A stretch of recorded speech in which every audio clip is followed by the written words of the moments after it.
Welcome tonight for the agenda prep session. The meeting in June will be Monday, June 10th at 6:30. I have several items that would like council to consider having on the agenda. The meeting will begin with a hearing for the Latrobe Industrial Development Authority. They have received a request from Seton Hill to refinance three existing bonds that were originally financed through the LIDA and approve a new bond to enable construction of the science center on the campus. Refinancing involves $10 million existing debt, proposed debt of another additional $10 million. So they're looking at having that on our preceding our meeting, as they've normally done in the past. I do know they met this afternoon, and I believe they've approved it at their meeting, as well as I heard that they also approved a match for our Lloyd Avenue project. If you remember reading in the paper, they were looking at contributing money to community projects, and we've been trying to plant trees and do other things in Lloyd Avenue. I read over a week ago that in 1965 there was a regional plan done around here, and Lloyd Avenue was mentioned as a project to revitalize the entry into town. So it just goes to show that some of these projects are more like marathons than sprints. As far as the regular agenda goes, we need, as we've discussed in the past, to pass an ordinance, or I would like to consider an ordinance, for an intergovernmental cooperation agreement with the County of Westmoreland Weights and Measures Department to basically codify what we've done informally. Because of state statutes passed in the area, meters need to be, have the stamp of Weights and Measures approval, and you need to have an agreement with the counties to do that. And so we would do that, and of course the county commissioners would also adopt the same ordinance. Yeah, let's get back to that the Latrobe Industrial Development Commission Authority. You're telling me that we did get a grant from them? My understanding is they approved a grant for us for $10,000 to match our ongoing efforts. I understand that we can parlay that 10 grand into a $100,000 grant. I talked to Jared Trunza today, and there's a special grant. I mean, that's what we're going for, but 10 to 1 specifically for that type of project. There's several different grants that we're trying to chase down with that one. Again, if you remember, back in 2002, we started with the utility poles. We eventually lit the streets. We're still trying to get 415 Lloyd Avenue to have a right-of-way easement to that last utility pole. So it's one of these projects that millions of dollars have been spent, and we're still working at it. When was the last time anybody talked to that gentleman? When was the last time anybody talked to that gentleman? He's gone. He's not there. The bank has it. The bank owns the house now. No, not really. No? There was a How was letter. it foreclosure? We tried to find out if the bank did own it, because if the bank owned it, at least Alex and I felt that they would be much more reasonable to deal with. Okay. But we did get a letter from them that said they no longer pursued the foreclosure. Didn't say why. They were no longer pursuing it. Is it empty, do we know? It appears to be empty every time I drive by. And the tax We're seeing current. still say They're the still same paying their people? taxes on it, but they're not in there as far as So we're we looking know. at condemning an easement, like a right-of-way, not the property, but the ability to move. I just talked to Jim Piper this past week before Labor Day, and he said he'll get me, in effect, a drawing that will show the area that is needed. And then that will be translated into an acquisition easement by Gibson Thomas. But he wanted to go out and look at the property again, and he said there was a few things that may have changed since he last thought about it. What poles, what is going into the house that we want removed? The entrance for the electrical service. Well, Instead of going from the front of the house, we'd like it to go from the rear of the house. Okay, still the same place in the house, just coming from a different angle. can't you have that removed back to the pole if there's nobody living in there and they do not have electric service? Have the Line, removed? yes, by the Allegheny Power. If I would think, Mr. Jim, if someone who was an owner of the house said, we don't want service anymore, I mean, Are you saying, could we as a city, because it's a safety No, hazard? I think Allegheny Power might be able to, and it would be the same way with the cable. But if they're paying their bill. But the point is, we don't want to come to the house from that point on the street.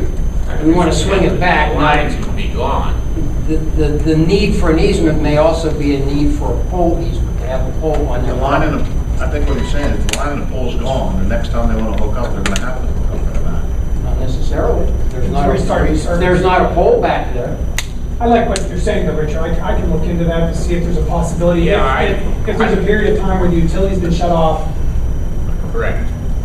yeah. Never thought of that.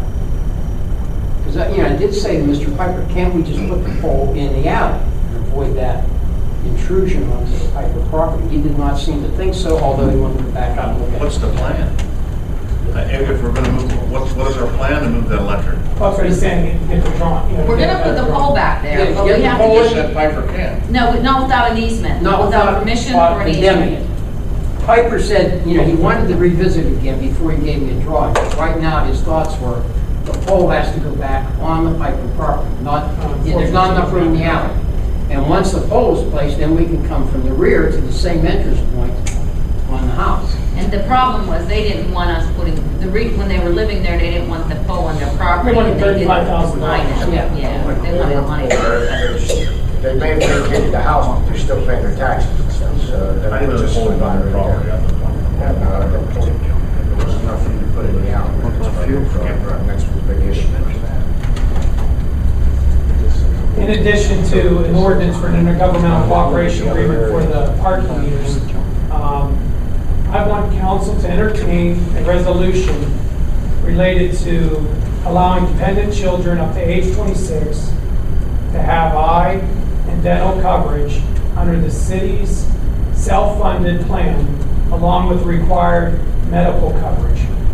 Currently, the way Obamacare reads is we provide medical coverage up to age 26, and if they're a student, dental and eye. But if they're not a student, we can elect to or not to cover them. It appears we have a couple who could fall into that category. And if council is interested, you may elect to allow them to go on. As many of you realize, a lot of the way the coverage is structured is if you're a family plan, an additional member isn't adding to the premium, isn't changing the premium for our eye and dental the way we're set up. But we did have a case where somebody was getting like a dental exam and then got the whole bill and wondered why, and I explained to them that just because we cover your medical insurance doesn't mean we need to cover your eye and dental. And I said I would bring it to council and let you consider whether you would be amenable to changing a policy. The policy would again allow for these dependents between up to age 26 to, in addition to what you're already required to do, which is give medical coverage, have the benefit of eye and dental coverage. We're required to do the medical up to 26 years old, but we're not required by legislation to do the eye and dental. Correct. For non-students, if they're in college, you would have to do the eye. You do have to do the eye and dental. So I guess, are you asking that we would have a policy that would cover both? So, In these Students and policies, the coverage currently is, we're self-insured for our dental and vision, so there would be no increase in cost. My first run at it is there would be no increase in Right, cost. there may be some increase in our liability to that knot that we have, so to speak. Yeah. There could be an increase in cost because we're self-insured, so we're paying the bill. So Well, that's what I'm saying. I said Yeah, so- unless And the bill's paid, we the could premiums assume are additional collected. liabilities to the nut that we have. Right. That is Yeah. correct. Will you let us know for a fact if it's going to increase or not by the I can talk with CB Tracy to help them understand the census we have. Again, you're talking about probably two A individuals. handful, less than a handful. Yeah, it's not a wide People. range Mhm. of people who would be added. But there's potential there for more. As time goes on, more or less, yes, correct. When does that law go into effect on the 26th? Is it on the 14th? I think Under the it's, provisions of the Affordable Care Act, it is now full force in 2014. It is current now. That provision is current. That portion of the bill, that portion of the bill is current. Full force of the Affordable Care Act will go into effect in 2014.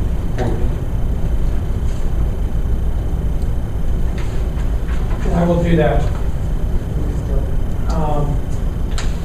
For planning, we're looking at, I don't know if you recall, when they were widening the turning radius on Jefferson Street onto Depot Street from the brewery. So if you're going southbound or on 981 on Depot Street, making the right-hand turn, that turning radius was made larger for the larger trucks. Well, that was fine back when we owned both properties. But when we conveyed the property that was once the parking lot C to the community college, we in essence conveyed to them the property where the controllers for the signals are. And PennDOT, in approving the highway occupancy permit for the community college, wants us to either come up with a pretty formal right-of-way agreement to do that, or have a boundary change and deed of dedication for that corner back to the city. So in essence, come back into our right-of-way. This thing just occurred to me. Probably under our ordinances, they would need to do a subdivision unless we waive that requirement. In other words, even I don't care if they're giving us 10 square feet, that's a split off of a larger piece, and that's what our subdivision governs. Even though it's coming to us now, we can waive that. Just say fine. But yeah, all that needs to be done basically is a deed of dedication to the city for that strip of ground. Just be added to the right. Why didn't we accept the reserve initially? Apparently we didn't know that. Well, apparently, again, we own both properties, so when we were doing the widening of the radius, and I don't know when that was 10 years ago or what, there just was the assumption we owned both, so instead of, it was on the right of way, it went on to the, to this parcel. When the parcel got conveyed, we never separated out that corner. I asked why. I don't think anybody realized it at the time. Yeah. Nobody searched it or looked at it. Not until we again, the highway occupancy permit is what flagged it. And wants that controller to be, Well, it could be, Mr. I'm just guessing at this. We own the ground, so where we put that light stanchion didn't make a No, I think what he's asking when you we though is, conveyed the property, why did we pull it back out? At this point, why doesn't matter? It was a mistake. They have, yeah, you're right, doesn't matter. Huh? They have a pole on their property and don't want it. And it's our pole. Yeah, was somebody screwed up?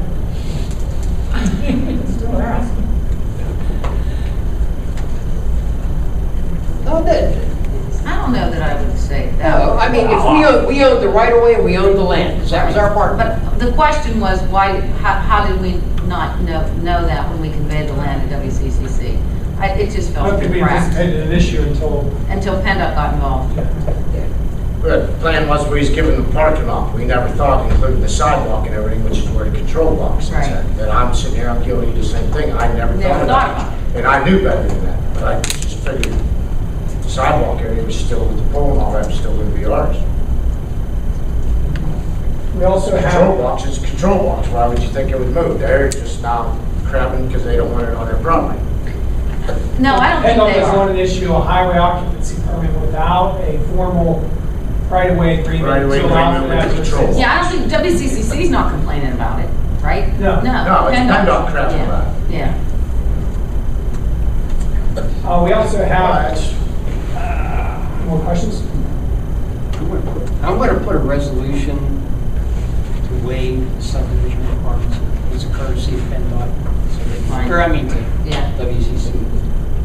Depending on what it's have there, 12 square feet, 15 square feet at the corner of the It will, sidewalk. yeah, and it will be put back into our right-of-way, Right, or put into our right-of-way. right.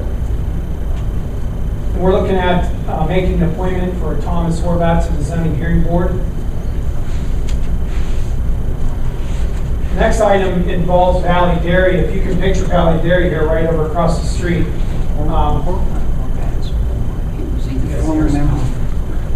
What's his name? Because there was a Thomas Horvath. I think it's a different person. There's a Yeah, that's part of it. Okay, I'm Thomas. You can picture Valley Dairy has their dumpster in the alley. This is an existing condition for quite some time. It's not too unusual for, in the business district where buildings are built onto the lot line, to have the garbage dumpsters in the alley. And what they would like to do is construct a bit of an enclosure. They would remain, it would move a little bit closer to the building because they would remove the sidewalk, but they wouldn't build an enclosure to maybe dress it up and have the property. If you notice, they're painting their awnings and they're doing a new sign. And as part of their improvements, they would like to do this. However, of course, that's on our alley, and we would have to, how did we word it? What's this? I'm sorry. They're going to put tables out there too, in that little We'd have to concrete area. Rosie, anything that they've done. do an encroachment or a right-of-way agreement or another kind of language. I think license is a word I've heard in the past. Yeah. Where we would allow them to erect that fence around their container box. The garbage hauler is okay with the fence and the way they're laying out the fence, so they would still be able to service the box. What it in essence does is it would dress up the look of the Is it like box. a regular fence, or is it? You have a couple drawings of what the fence would look like. Is there a sidewalk on outside or? Yeah, they're going to remove that sidewalk Oh, they're so gonna that it's move it? tighter to the building. But it doesn't, in the net, push it closer, because by the time you do a little bit of the fence bump out, you're still, you know, you can almost see that from the way this drawing. The dumpster's sticking out in the alley now. Yeah. Here's a picture. Yeah, it needs something. So it would cover that and screen that. Pretty little things. That drawing's not good because there's a shadow. It's actually about 5 foot. See here? In that drawing. I don't think. Yeah, they're putting Does the soft zoning finish. hearing board have to get involved in Where's this? that? That's regulated. Yeah. What, Jim? And where's the Does fence? zoning hearing board have to get involved in that, or? Where's the dumpster? Side out? Yeah, it's already on the alley. So behind, Yeah. so they want to come from their property into the Okay. alleyway to see. Yeah, it's not. Fence, Yeah. Yeah, it's a resolution.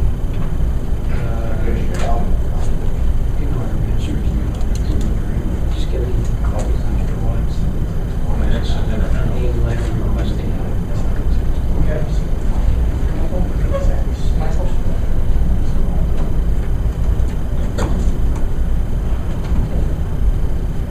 And we're looking at doing that by resolution for encroachment, Encroachment license. encroachment license. The bid for paving has not been advertised, we've not completed it yet, so we're not going to in June, you know, be entertaining a price. So just so you know, probably the July meeting where we do that. Are we really going to go through with this job down there for the brewery? Is that? That's the least priority. The main priority is Josephine. And that's what we're trying to figure out, whether we just advertise the Josephine and let that one But any stand. thought given to using that 190,000 to fund our employees doing the work and rented equipment? Yeah, we haven't had the meeting yet to price those out or figure that spec out. So the answer directly is no. It would be, looking at our budget and so on, maybe it'd be wise if we didn't use it for that purpose, somehow to help fund the public works instead of bidding it out. Just my thought. No, it's a good thought. It's not a bad idea. 190,000, Two more things. One is the retarder Jake break discussion that we've had before. And, I think we've talked about having on the agenda that night the different streets as well as an exemption for city vehicles. Yeah, Jake break. Public Works, yeah, it'll be an ordinance, it'll be advertised.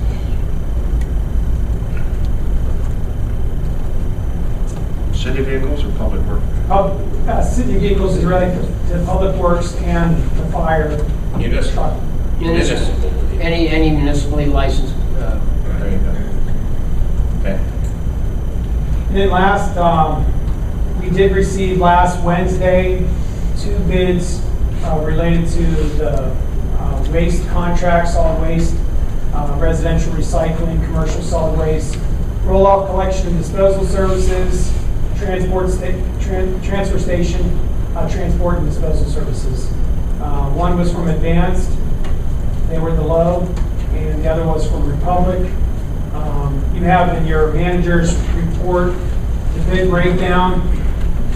Advanced has a 5-year number of $6,456,779.90. And Green Ridge Waste, Allied/Republic Waste Services, theirs was $6,808,597.20. And then you can see the option years as presented, and then the total. Since that has come in, I've prepared a bid tab. The committee has not yet met to discuss those proposals, and again, we would look to the June meeting to entertain, motions to accept or reject the bids.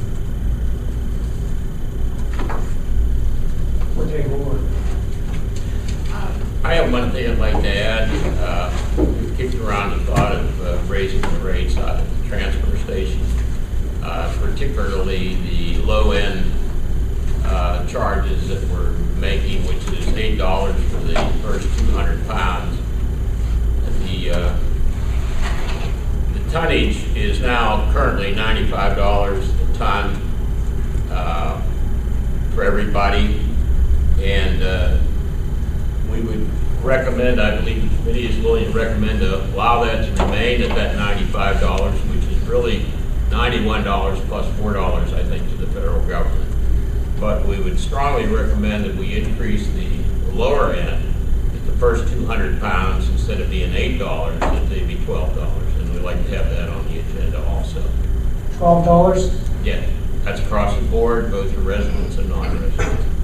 That would probably, what happens is, I think a lot of the material that's brought out there is under the 300 and 400 pound category. And the question always comes up is, can the city really do the job out there for $8, which is rolling across the scales? In other words, for a ton, they do the same work as they do for the first 200.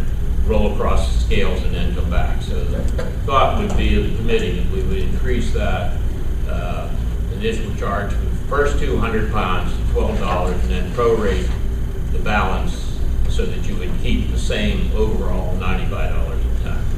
I'd like to have that on the agenda if we could have it, Mr. Graziani.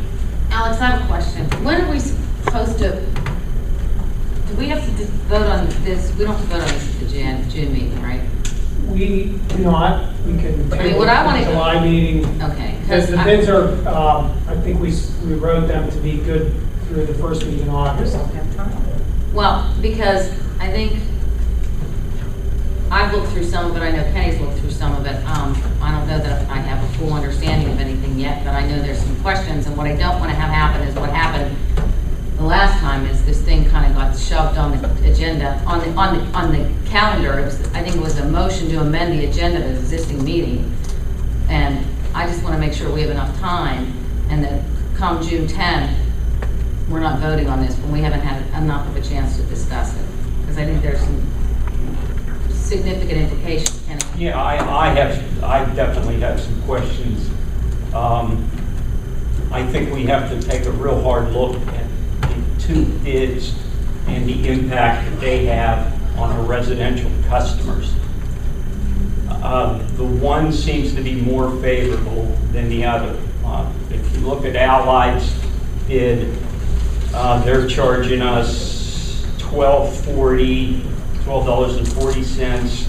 in the first year of the contract, and in the 5th year of the contract, it's $13.70.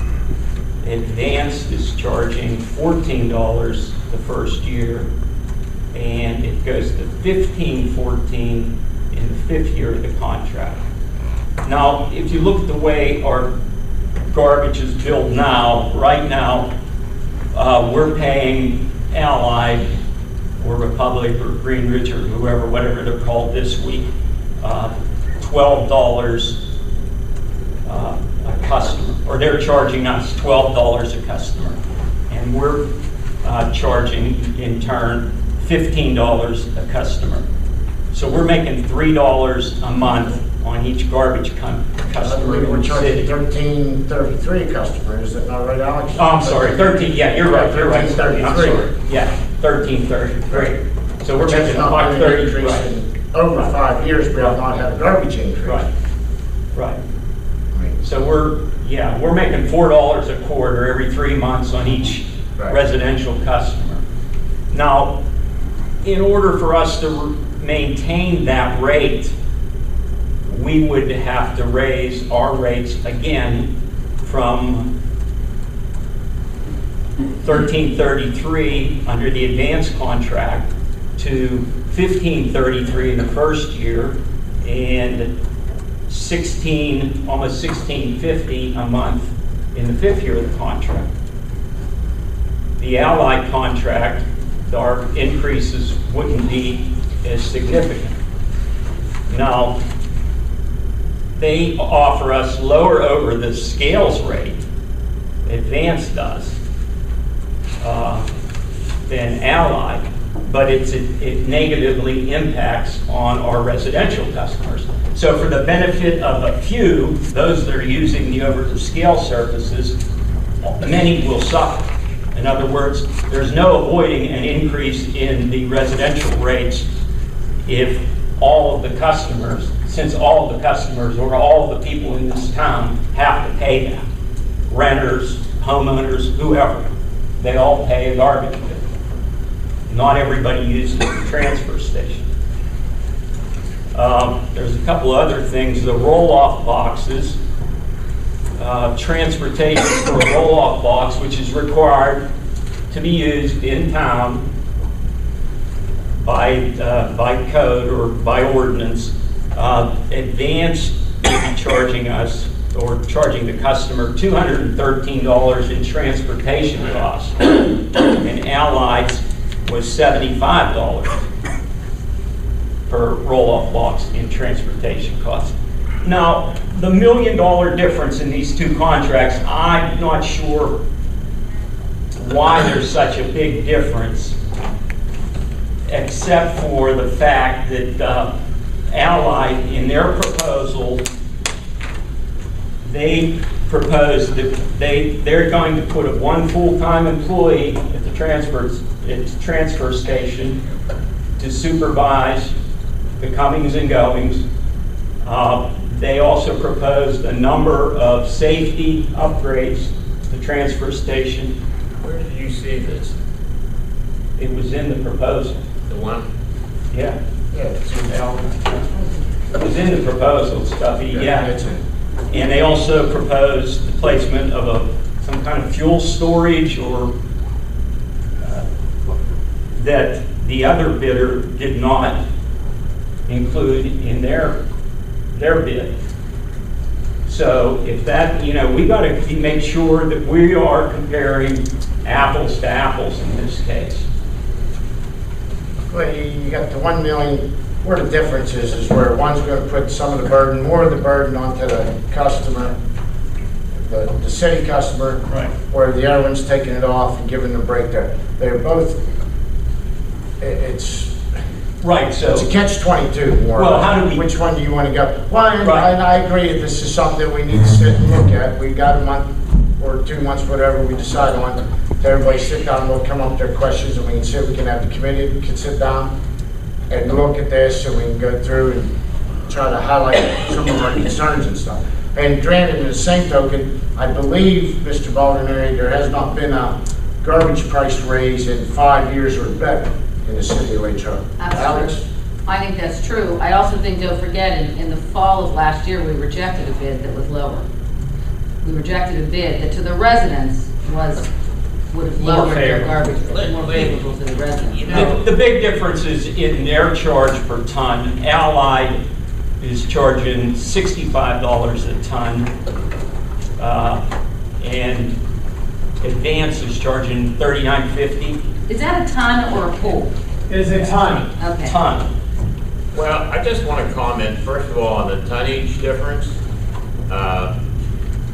Allied, I guess that's the one that, That's our current. okay, yeah, Allied is charging $180,000 more than Advanced On what? on the delivery and disposal of the garbage.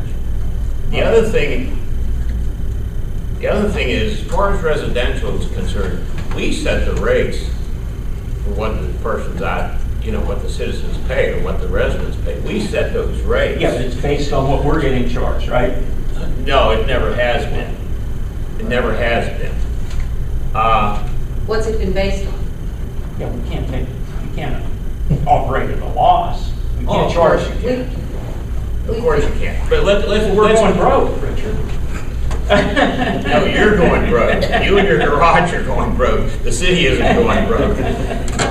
Let's look at what we currently pay $160 a year, I believe, is the garbage bill.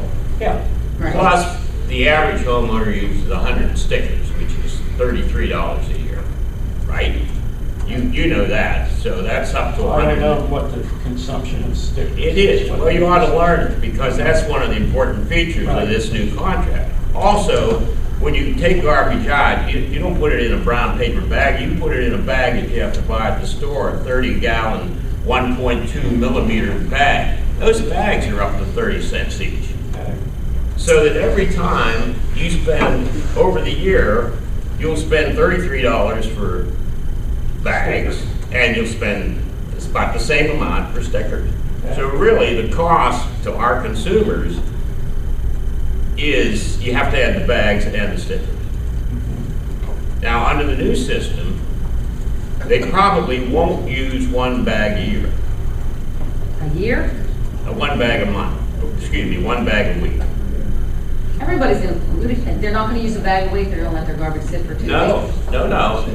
When you recycle, the first thing you find out is that you decrease the amount of the garbage that goes in the bag. There's no question about it. Well, yeah. And everybody I've ever talked to, from Allied or Republic or Waste Management, they all have told me the same thing.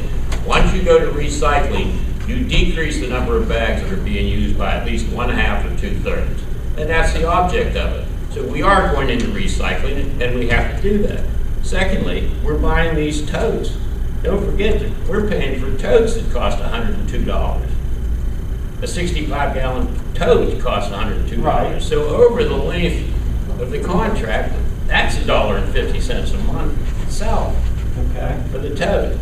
The point is that this contract, the one that we got the low bidder, seems to be hands down the other contract.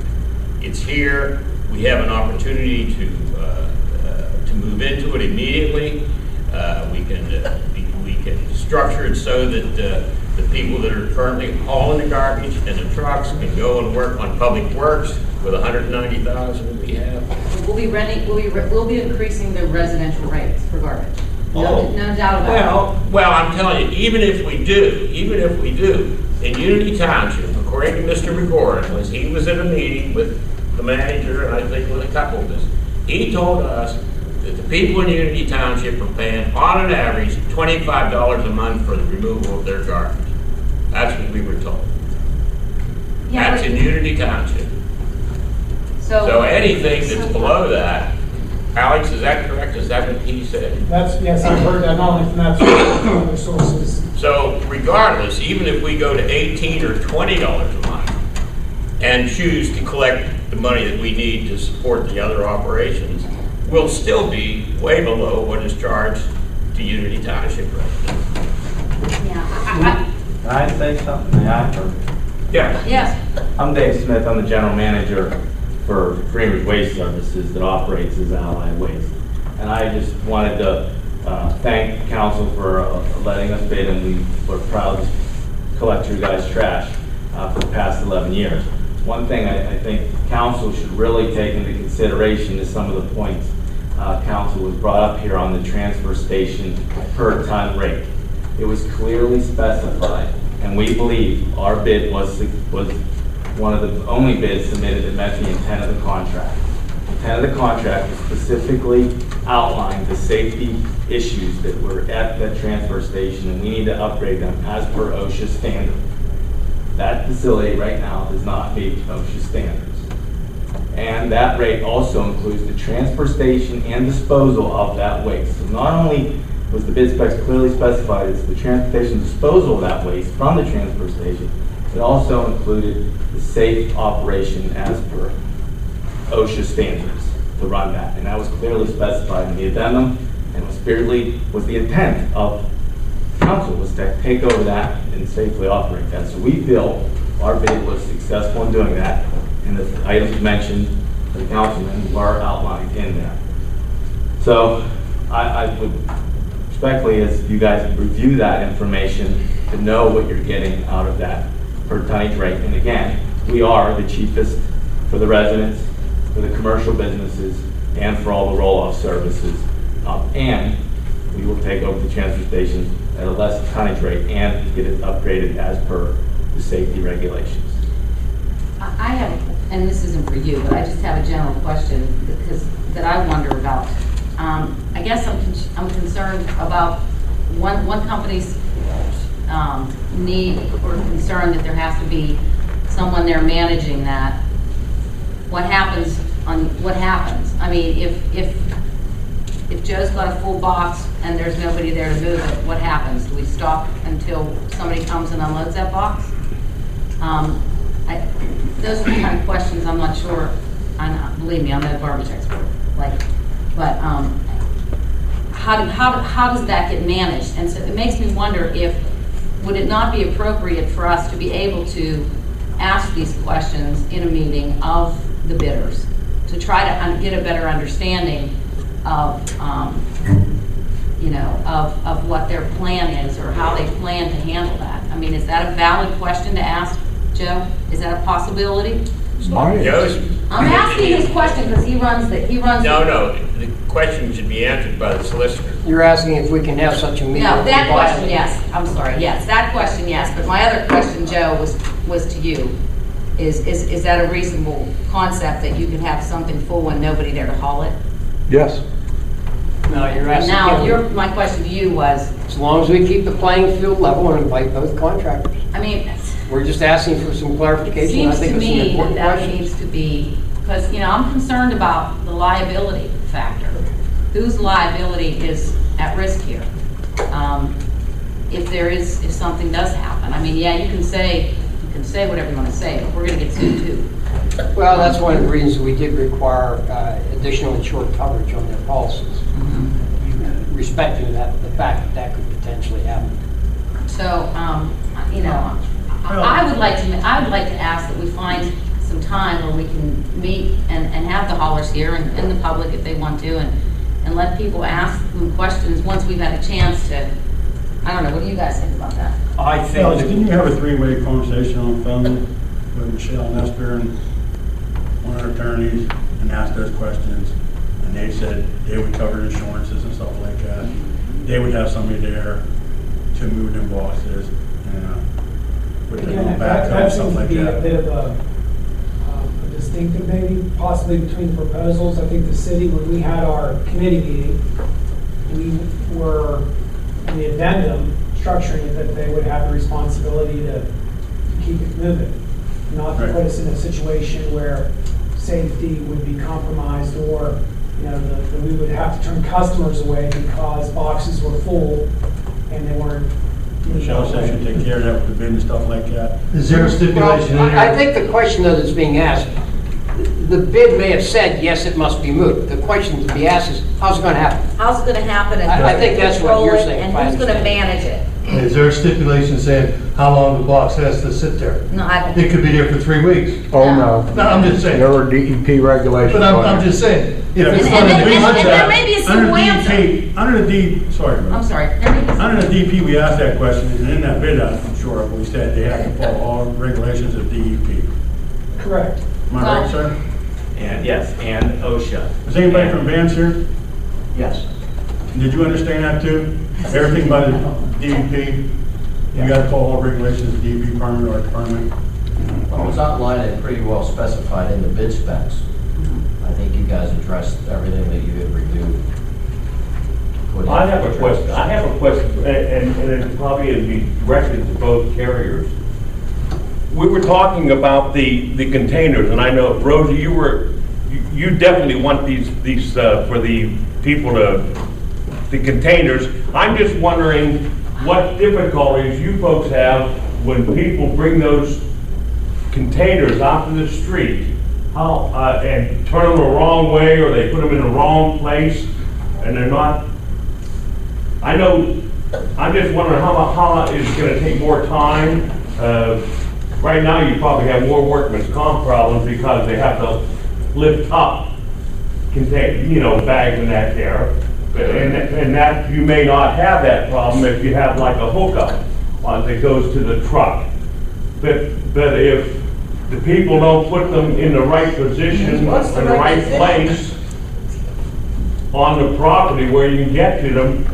We do an extensive education program with flyers and descriptions of how to place them, and then we have tags. We work with them. Plus in a city area, your guy's going to be out of the truck more, moving them and being more flexible with the toters. But it's an education. It'll take a little time, but they learn it pretty quick. Yeah. Okay. And I want to try to understand why the 10-year. 10-year bothers me. I know we say it's a 5-year with a 5-year option, so then why do it? Why just not have a 5-year? That concerns me. And whose option is that Whose second option 5-year? Is it unilateral? Yes. Is it, huh? So- Who's Cities. The cities. So why have it? Yeah. Well, If we can say if we say yes, we like this bid, 5 You years don't from now, have- we can say no, we don't want it anymore? well, I would take, yes, absolutely. Then why do- What the recommendation most likely to be would be to accept a 5-year bid, period. And if the numbers look good at the end of 5 years for 6 to 10, probably take them. If they don't, you have the option of saying no. Why would you bid it? Why would you put it in for 10 then anyways? Why did we do that? Doesn't that say you don't have to rebid it again if you want to stay with them? Well, yeah, but it's really to everybody's advantage to bid these things because things change and you get competitive situations and nobody really knows what the, I mean, look, let's face it, last year we had a bid just for residential that lowered everybody's garbage rate, okay? Nobody knows what even the people that were, the garbage experts were here said that and Ellen Keith has said that the horizon changes on this thing quite frequently, and I don't think legally you're allowed to do more than a 5-year bid. The thinking of the 10-year was simply related to, there could be a possibility that one of the vendors wanted to do capital improvements, and that giving them a sense that they could have an opportunity to be doing this for 10 years would make it worthwhile to do the capital improvements. But So that capital, there's no capital improvements in there, right? There's no inkling if the bidder has that inclination. There's no indication that that's what they're interested in. But that was the thinking, was if you said 5 plus 5, if there was a desire to do capital, they would have. And I think there was somewhere on here that specifically said, are you going to require modifications to the bid? And I think both bidders answered no. Yeah, we answered no, there were no major modifications, but there was a specification that had to be brought to OSHA standards. Right, that And part. I'll give you an example. We were down there during the pre-bid conference, and both the pits don't have safety walls. None of the drop-offs, none of the pits have a drop-off. There was a 5-year-old boy standing by the opening of a 10-foot drop while his dad was chucking waste into the pit. We, as safety responsible people, would never, ever, ever allow that to happen because of the liability, and God forbid that child fell in there and got hurt. That's why we outlined those things in our specification. That's why we deal with the responsible bidder for this, because it asked for that information. And if it wasn't provided in the other one, you know my opinion of that then. Well, my position all along is we should be separating these things separately and bidding them separately, because I think we're overcomplicating something that is extremely. I think you had that before the AB bid last year and it got all complicated. No, it didn't. Let me comment Yeah, on it. anybody disagree with, excuse me, Richard, just, yeah, I mean, let's simplify this and flesh it out. Let's do the residential commercial hauling, and then let's do the roll-off business or the transfer business. Why do they have can't to we be do tied? that? Why do they have to be tied together? Is there an incentive for one or the other by the bidders to do them together? Do they have an incentive to do them? I just don't, I would want to see this kept as simple as possible. Well, as I said, I know we're gonna meet with Oswald next week, maybe stuff and Richard and stuff like that. And we put the bid out, and like I said, it comes June, where we come with ballots and stuff like that, I think we should be voting on. And if you don't want it, you vote against it. If you want it, Well, we're not voting on it June 10th. Why not? Yeah. Why not? Because we don't have another meeting between now and then for us to get answers to these questions. I mean, yeah, look, we know we can vote on it tonight and we know how the vote's gonna go, but I would like some answers. We don't know how the vote's going to go. Yeah, We you can't vote tonight. I just want to answer one question. Huh? Lots of leases that you see today have a 5-year lease with a 5-year option, or a 5-year lease with multiple 5-year options. Practically every gas lease out there today has 5 years and 5 years and 5 years and 5 years. And guess what?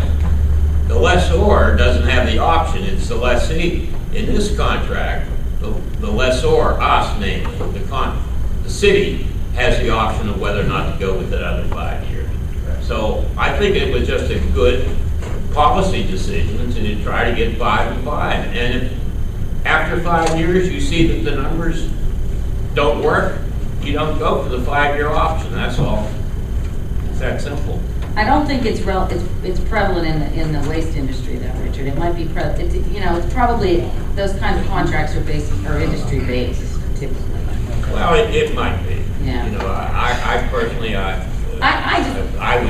feel comfortable with the 5-year, and if we can't have a 5-year option, fine. What about the impact on employees then? Well, actually, this probably will save employees. How so? Well, first of all, one of the recommendations that we're going to make is to increase the charges at the transfer station, and that should bring in 20 to 30,000. Another thing is, You're talking about on the low end of the scale? Yeah, $8 to $12 raising of the fee? Yes, that's correct.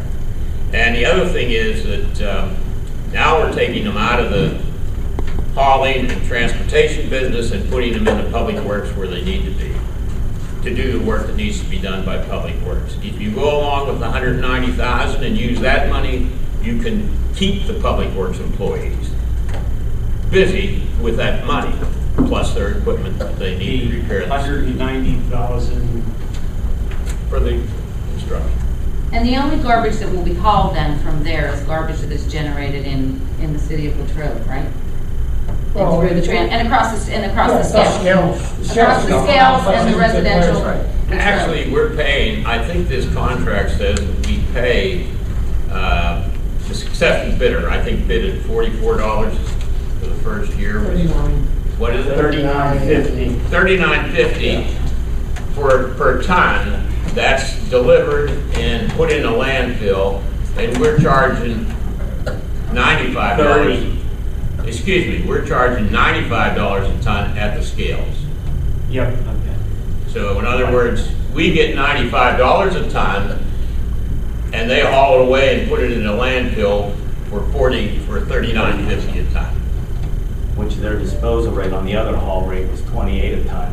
So you might want to try to do the math on that. What's that? They're 39 a ton for T&D plus running the transfer station, but if you look at their disposal number in the next line item, it's 28 a ton. You take 28 minus 39, that leaves 11 bucks a ton to run the transfer station and haul that waste all the way back to Somerset, wherever they're going to take it. The numbers don't match up. So you got to look deep into those numbers. Some of those were requested by Michelle Nestor, I think, our consultant to the city. She asked for some of that information. Well, I mean, it's obvious that we need a lot more information. I'm sorry, Rose. That's okay.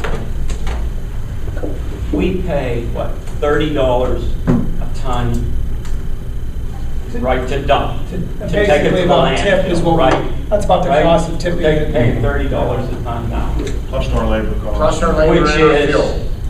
$58, What's that? right? When you It have costs labor. us $88 a ton to And if you were to, dispose. For us. if you were rudimentarily, just take the sanitation budget, Joe's salary, portion of that as director, the dispatcher or the person who operates the scales, overtime, labor, grease, fuel, all that stuff. You just aggregate all that together, divide it by the number of tons we've averaged since 2009. You can come up with a number of about $80-some. So that's the grossest amount. Now remember, this $39, we still have a dispatcher scale operator.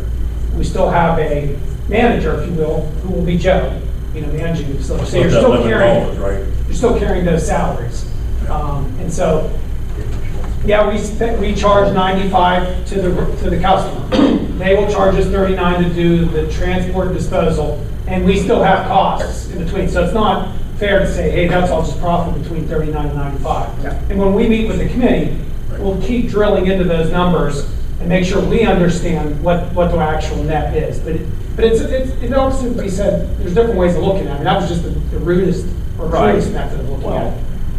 So there's a savings to the city, but we don't know what that is The yet. savings is really only realized if you lay off staff. If you Right. redeploy staff, you'll still have to buy fuel.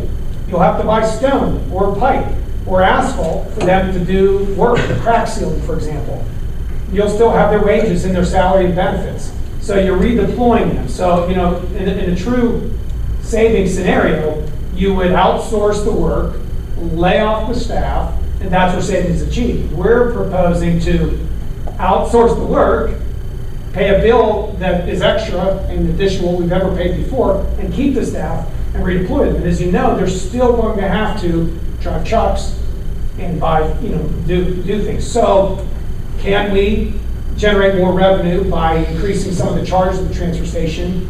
Will the hauler run more through the transfer station? Because that was a question in our minds, right? If the permit number was X and we were only doing Y, what would it look like if we could get to X, if we could generate more tonnage over the scales? And I don't know if this hauler has that in mind. Maybe they do, or maybe they have thoughts on how to generate. The other thing is, if we can merchandise perhaps the transfer station, it's unlimited what we can do out there now, because we're not limited by our staff and our trucks, which are Well, kind it's of big. limited by It's unlimited in the sense that we got a fixed price on how much it's going to cost us to get rid of it. So we can merchandise it, the transfer station, a little bit more and try to bring in more customers. It's not permit unlimited because our permit allows for only so many tons. Yeah. We're only using 1/3 of 75 tons a our day, permit and we're at what, allowed. What is it, 45? Joe? How big is our permit? 75. Over a course of a month, it has to average out 75 And how much are tons we per day. doing? Some days we do 50, some days we do 30, Yeah. We average about 40, 35 to 45 maybe, Probably. over a year's time. Over a year. Because, you can't look at January, February, March. Correct. You have to and look use that at analysis, your big because months. then you have April through September, so you have to look at a year. Well, let's talk about January, February, March, April, and May of this year. Well, we know January through March would be low, it's always low. Well, we only took in 175,000 through May 23rd. Now, our budget amount is 700,000. Our budgeted amount for the year is 700,000, and you've only taken in 175,000 across the scale through May 23rd. So we're getting back to where we used to be about in 2010. Well, I think we'd have to compare January to March or January to May in other years. You can't. Well, we had a lot more stuff these last couple of years because of the hail, the hailstorm. Well, yeah. That's the figures we're going on, the tonnage. Well, that's what it sounds like. If it's 40 tons a day, that's 10,000 just on a 5-day week, Joe. Your averages over prior to that were 5,000 or under. We're at 5,000 and some tons Yeah. a year average, not Right. counting these last couple of years. Right, to 2 years, yeah. So that's what I'm saying, is you're looking at that though, you have to say, and going to your question about where your savings is, Alex, and I think what you're missing is though, while your employees, you have 2 employees coming back, you extract your fuel charges, all of those issues and items, because now you have $50-some per ton to work with that you didn't have before in real actual cash value in terms of where you deploy your employees. They're not there, they're here. So that means, what about all the other contracted services you currently have here at the city that now you can use internally, your employees, and save that money and recoup that? So I mean, that again is an administrative decision, but at the same time, that's a real opportunity and a real savings. It's complicated.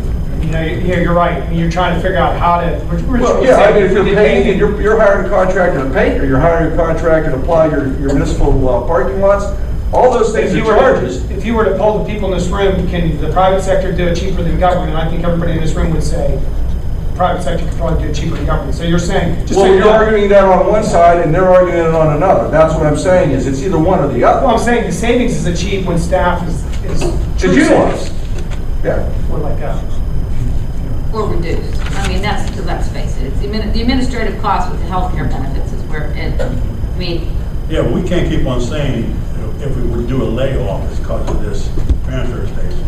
It's because you have a Delta program you just paid $80,000 for, and they're the ones that said, here, reduce your staff or cut your service and stuff like that. Keep on coming back that you want to say that this program we want to do here is going to make layoffs. I'm not saying that. I'm just saying, there have been statements made here that we will not lay off people if we do this. And we may end up, and I said that at the time, look, we're not gonna sit here and commit to the fact that we're not gonna lay people off. Whether we do this or we don't do this, we could still be in that kind of a financial position. Right. My only concern has always been that we are in such a freaking hurry to do this, and I don't think we have enough information. And we have a lot of questions that don't seem to have answers to. And that's what makes me nervous. I mean, again, the liability issue, you know, if it's in our bid that we have to meet OSHA requirements, what's the issue surrounding that? There's just a lot of questions that I think need answered. I don't know whether we have too much time, really. As I said, it's the budget amount for the transfer station is $700,000. We will be lucky if we hit $550,000 this year. Most likely it'll be $500,000. And that's even taking into account that June, July, and August are going to be great months. So you're going to have $200,000 deficit right there in those 2 line items. And I don't know that we can wait. I think we just have to get after it right now, try to reduce this deficit. And I think this is one of the best ways to do it. I really feel it.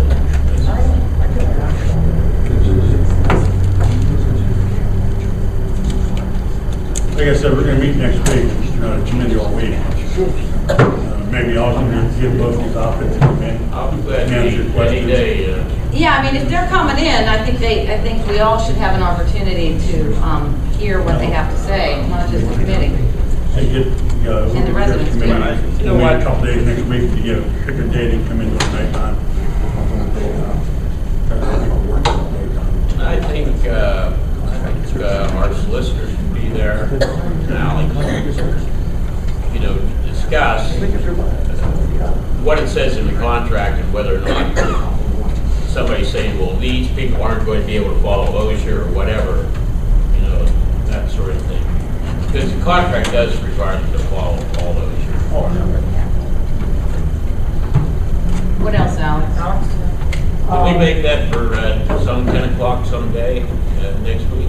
You two need to work that out. No, next week, no, the committee meeting, I'm fine with that. No, Like I if said, you want to make it available for the residents to hear the answers too. Well, I just said that, Rosie, I told them. I know, so 10 o'clock in the morning probably isn't I'm talking convenient. about us discussing what we, the bid. Committee. The committee. Oh, okay. I'm saying when we have just another meeting next week sometime, so the public can ask questions in the evenings and have these 2 outfits here, Well, related to the last conversation, I'll work with both community to get what you guys want, make sure we've got the questions we have. Questions we have to ask, And nonetheless, it will be on the agenda. Yes. June meeting. Yes. Yes. Yeah, and that's what. If we don't have all the answers to the questions. can table it. Okay, well, Related to Richard's comments, on the budget, in my manager's report, I was able, just based on the first quarter, to do an analysis of where I project we'll be at year end. And initial budget forecasts show expenditures look like they're coming in, or could come in theoretically, according to projection, about 1.9% higher. However, revenues 4.9% lower. Now, as you realize, you use projections to steer your course, to make adjustments. In general, healthcare and building maintenance are high on the expenditure side. Income from real estate and transfer station are down, but earned income tax is up. Just trying to be modest with earned income tax. Our earned income tax, if it stays on the trajectory it's on now, it could erase easily that 4.9% lower revenue. So again, it's a very cautious projection, but each month from now on, you'll get projections from me to the best of my ability to try to figure that out.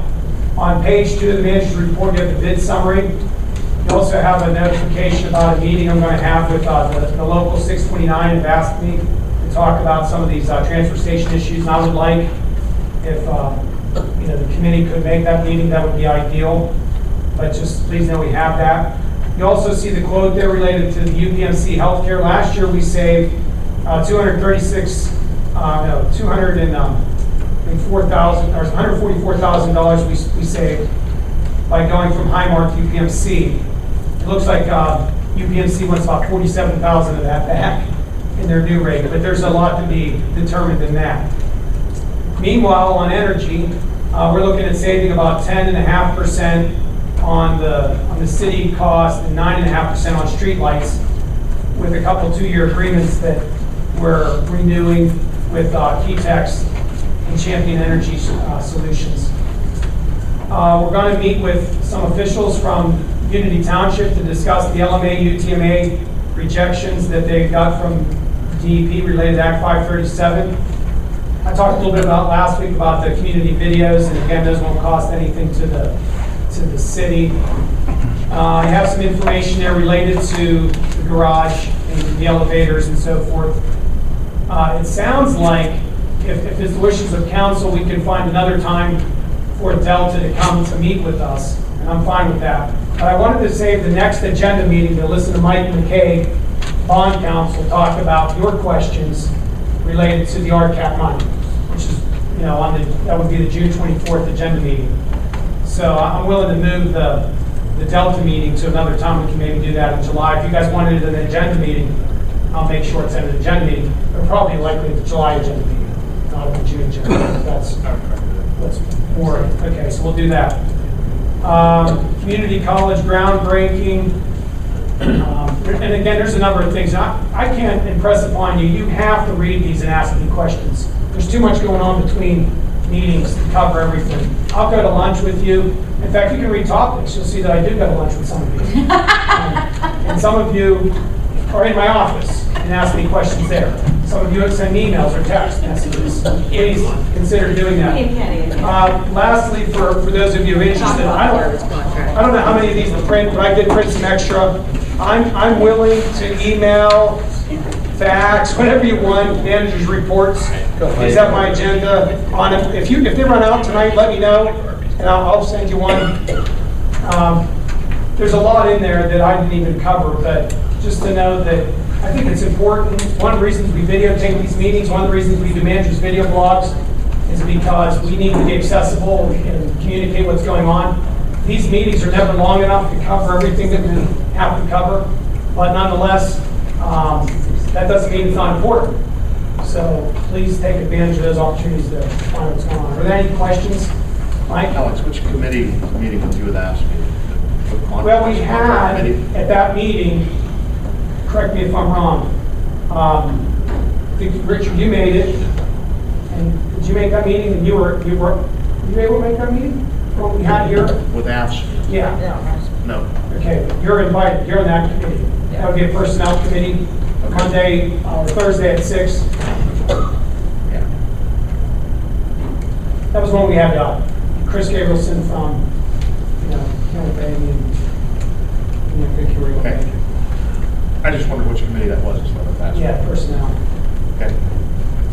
What's the situation on the burned building down here at the corner of Main and, The one at the Robin Pub, we're asking Jeff Regula and his wife Sandy to sign an agreement so that we can have ability to take it down.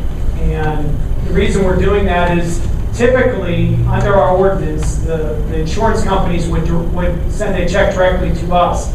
However, the bank, who's the title holder, gave us the money, and so we want to make sure we have all our ducks in a row before we start taking that building down, and the bank decides that we did something that they didn't intend for us to do.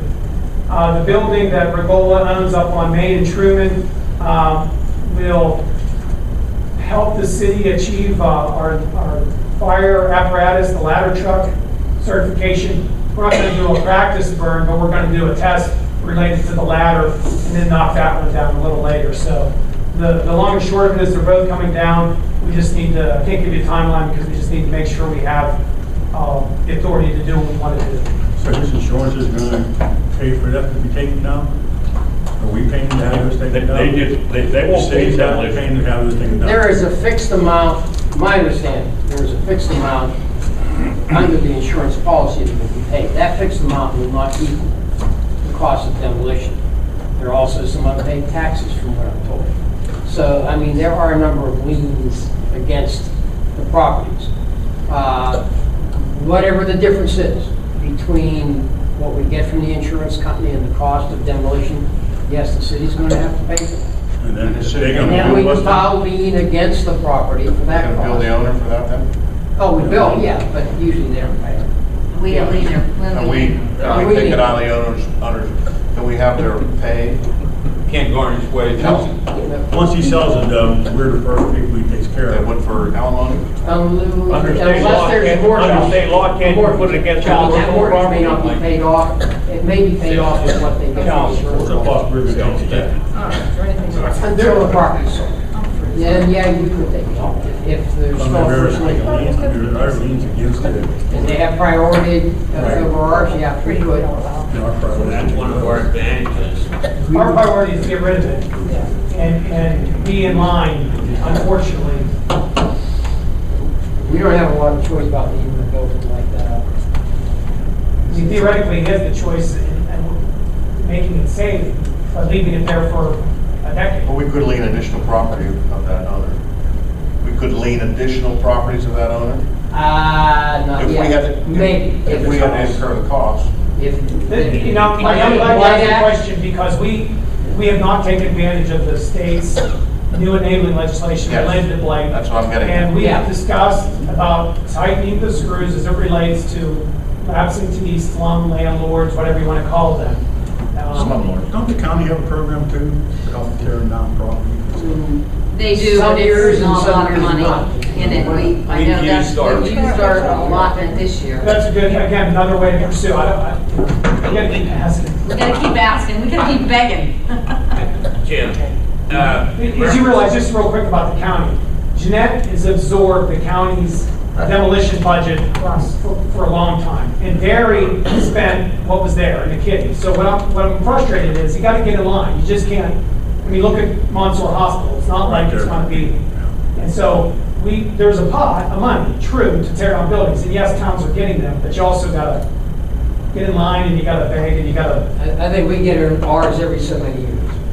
We're back there to see In there. and Jim, you can convert a lien into a judgment, but you have to file a lawsuit for it. And then that would be against all the property. Okay, yeah, what you're saying, what Mr. Jim is saying. If they're in rent. If we build the owner, and the owner does not pay, and we file a lawsuit to recover that, not just rely upon the traditional lien that you filed, then the lawsuit, assuming we're successful, we should be, would result in a judgment. That judgment is then filed at the courthouse. That then becomes a lien against every item of property of the owner, real and personal. So there is. So we do have a little bit of a reprieve to try to get our money back. Yeah. Yeah, what else? Any other questions? But I also like what Alex is saying about looking into the Blight Act, because under that Blight Act, we can leave without having to pay lawsuits, various properties for money owed by someone, not just the property created by someone. Anything else, Alex?